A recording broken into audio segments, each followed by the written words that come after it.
Hey, I'll tell you who does remember his name is that's the Tennessee Titans. Mike Vrabel's just having cold sweats at night. AJ Brown.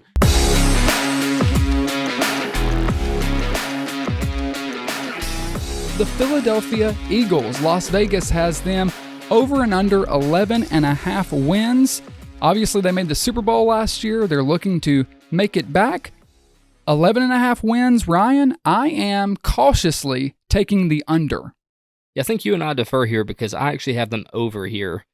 Now, when I say I have them over, I would like to put a little asterisk there and say that it's not by much. I have them winning 12 games this season. 12-5 is what I imagine that they'll finish.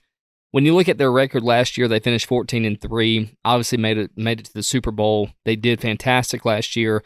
However, if you look at their schedule compared to last year and this year, it's different. It's a lot tougher this year. I think they played like 11 games of teams that like played in the playoffs last year. It's a ridiculous schedule. I don't see them winning as many games as they did.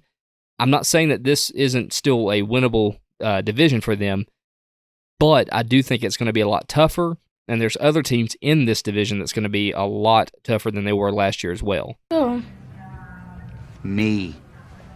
I completely agree. Last year, one of the things with the Eagles is that they had a really easy road to the Super Bowl. We talked about that a little on the show. Again, not blaming them or judging them. They accomplished it. Obviously, no one's doubting how good they were last year.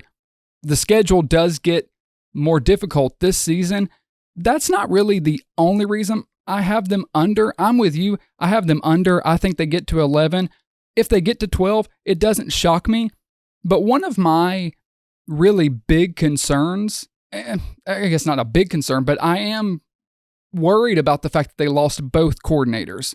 Lost Shane Steichen to the Colts and lost Gannon to the Cardinals. Defensive coordinator, I'm really not as concerned about as the offensive coordinator.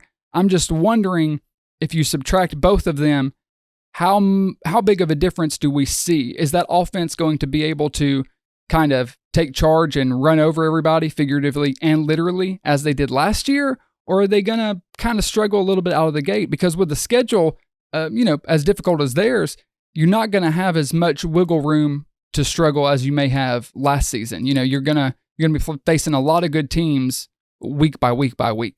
I'm not too concerned about their offense because last year we even saw it where their offense had no problem putting up points.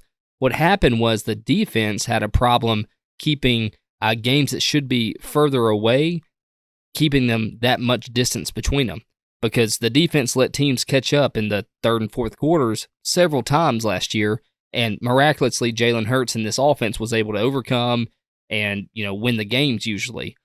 That's not going to happen this year. Another thing they had on their side last year were injuries. It was a very, very low injured team, and the law of averages say that that's probably not going to happen again this year. So another thing that you have to watch out for there is the injuries. They had a lot of returning guys on this offense, which is really good for them. They did lose some key pieces, I think, in the defense. C.J. Gardner-Johnson is a big loss for them. Yeah. Andre Dillard's a big loss. So there's some people that they lost on the offensive and defensive side of the ball. But, I really think that with the re-signs that they had, it's still going to be a really good team. There's no denying that. And again, I'll go ahead and tell you, like I've said in several episodes, I do think that they have a really good shot at doing a Super Bowl again, a repeat this year. It's a bold strategy, Cotton. Let's see if it pays off for them. Now, will that happen? I don't know, because there's another team we'll talk about later in this episode that, I think is going to be coming after them really hot and heavy. I want to ask you, what do you expect from Jalen Hurts? Because I know a lot of people are hoping he makes another leap this year as a passer.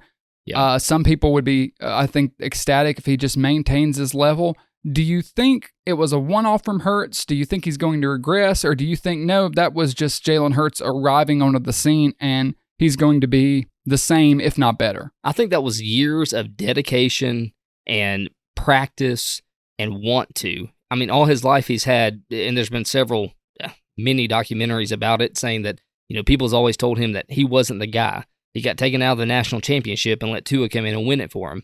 So the best thing, you and I have said this several times, that ever happened to Jalen Hurts was going to Lincoln Riley's offense. It let him actually experience what it's like to be a successful quarterback. Lincoln Riley gave him the tools, or rather unlocked the tools that Hurts already had to be a star quarterback. And we saw it last year where it finally, was acted out onto the field. And I don't think that we see a regression by Jalen Hurts. I don't think we see this huge leap by any means. But again, I'm super pumped if he just stays and maintains what he had last year because he was terrific. I'd like to see the passing game get just a little bit better, a little bit more dialed in on shots. But overall, he's going to have a phenomenal year. I don't think Jalen Hurts is somebody that you actually have to worry about.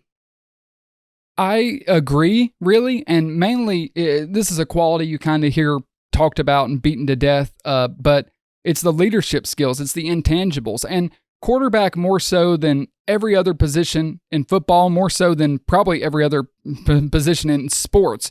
The intangibles matter so much. That's one of the things, with Mahomes, with a lot of these great guys. It's one thing to be super talented and be able to tap into it on a week-by-week basis. It's another thing to be a legitimately great dude and then to lead and to elevate your team and to get the best out of them.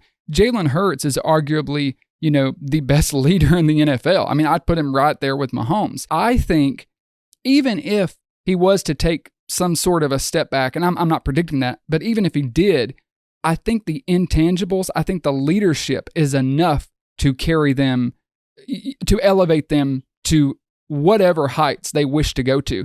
And you look at the offense, even though they did lose their coordinator, they lost Steichen, offensively, all the pieces are still there. They have arguably the best receiving core in the NFL with A.J. Brown. Yeah, I couldn't think of his name. Hey, I'll tell you who does remember his name that's the Tennessee Titans. Mike Vrabel's just having cold sweats at night. AJ. But and the offensive line, obviously the best offensive line in the league. They're all returning. The one question mark on offense is they did move on from Sanders. So at halfback, are they going to be able to, move the rock as they did last year? I think that's one of the goals, though. As you said, you wanted to see the passing open up more. One of the things is they were one of the lowest offenses in passing the football. They ran it a lot, didn't pass it as much. I think they're going to try to find a more balanced attack this year, and their new offensive coordinator was their quarterback's coach. So it's not like he's coming from nowhere. He understands the system.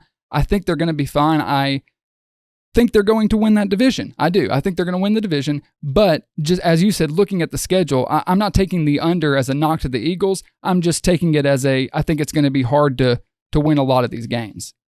Yeah, I mean, when you look at the running game last year, their second leading rusher on the team was halfback Jalen Hurts. And, yeah. And so they have to find a way to eliminate that because that could be a potential injury. I know Jalen Hurts is a tough dude, and he can take the shots with the best of them, just like Josh Allen, Patrick Mahomes, but he can't keep running like this and just keep getting lucky, essentially. Now, I am concerned about the secondary because of who they lost versus who they're replacing them with.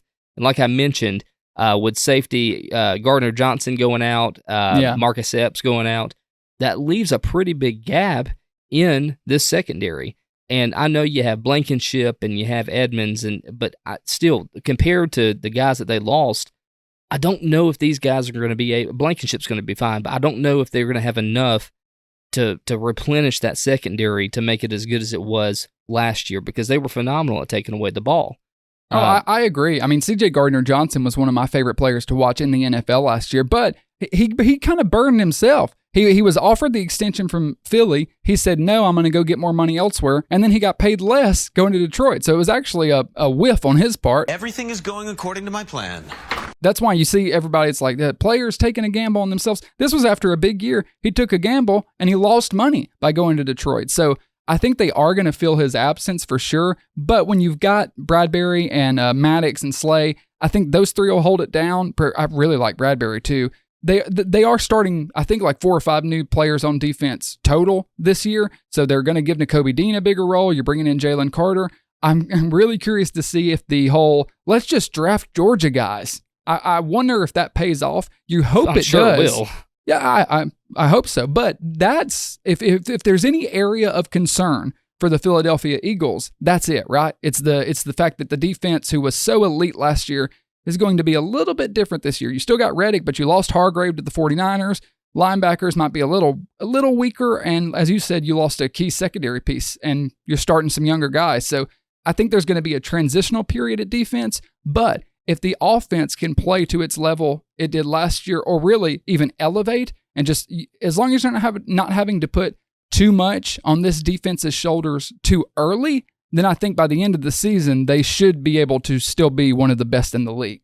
Yeah, you look at their defense, finished third overall last year, tied for second, and with these pieces being swapped around and moved and transitioned, I still don't see them dropping too far down from that. I say they still finish probably, in the top 5, top 7, both offensively and defensively. This team is still elite. It's still going to be a fantastic team. I had them at 12 wins. I'm not sure what you have them at, whether it be 10 or 11. It can't be lower than 10, surely. No, I had them at 11 when I was calculating. So you and I are a half-point difference there. I just barely have them over. You barely have them under. It could go either way. That's a coin toss.